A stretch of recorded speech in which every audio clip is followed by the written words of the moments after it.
إنا لله وإنا إليه راجعون وحاعة وفيدكي geeriyooday taliyihii guud ee ciidamada Somaliland sareeya gaas Cabdullaahi Fadal Iimaan oo indhoweed xaalad caafimaad ugu jiray dhakhtarka weyn ee magaalada Hargeysa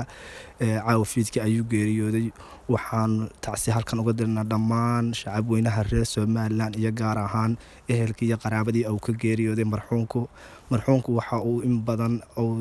soo ahaa taliyihii guud ee ciidamada Somaliland intaas oo uu sano oo xilka hayay waxa uu qabtay waxtar weyn oo xagga ammaanka ah caawana waxa ay noqotay waqtigiisii ku beegnayd geerida